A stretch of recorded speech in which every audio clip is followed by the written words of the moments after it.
فصدق من السؤال انا دائما ارددها وكذا، او من المواقف المضحكه او اللي فيها نوع من الطراف والفكاهه حقت الدباب. انا ما انسى القصه هذه، لان القصه هذه تدري احنا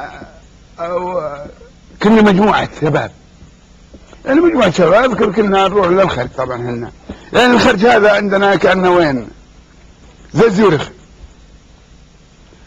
يعني ما العلم حالات الرياض مثلا 40 هناك 45، بس نحب الخرج.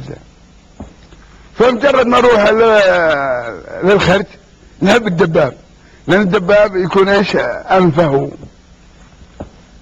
انا كان معي صدق دباب جديد هوندا 70 مطلعين من عبد الله هاشم. عبد الله هاشم ذاك الحين ما كان عنده الدبابات ومواطير كهرب، بس هذا اللي عنده ما كان عنده. فصحيح ان نروح مجموعه دبابات، نروح 5 دبابات 6 دبابات، وكل واحد حاط له جالون بنزين علشان لو انقطع مثلا بنزين على الخط. ما كان في محطات بنزين بكثره في الوقت هذا. انا اذكر ان انا دباب جديد، طبعا الدباب طالع جديد. خبر الخير طبعا الرياض 84 كيلو، انا كما طبعا سرعه الدباب اللي هو 70 100 كيلو في الساعه. المهم الدباب لما مشيت انا 80 وماسك طريق الخير يصفر.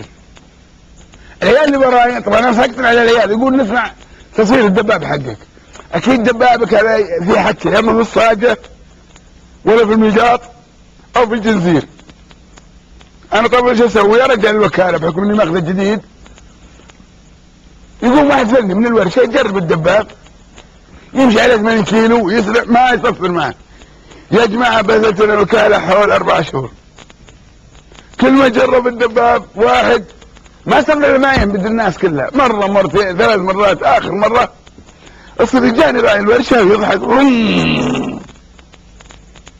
يوم قلت الدباب قال لقينا العله، لقينا التصوير في الديوان التصويري. قلت ما عليه، هو بالميقاط؟ قال مو بالميقاط، التصوير من خشمك مع الهواء. الصدق يوم قال من خشمك انا قلت يعني قال صدقني مع السرعه وانت مناطق الهواء يصفر. قلت له قال ابد دق اللطمه وتروح. فعلا الان من يوم ما دق اللطمه خلاص جاء محل الخوذه، يعني خوذه من اول ما كان في خوذات. هذا الصدق المواقف المحرجه والصعبه اللي حصلت لي، والمواقف بعد كثيره.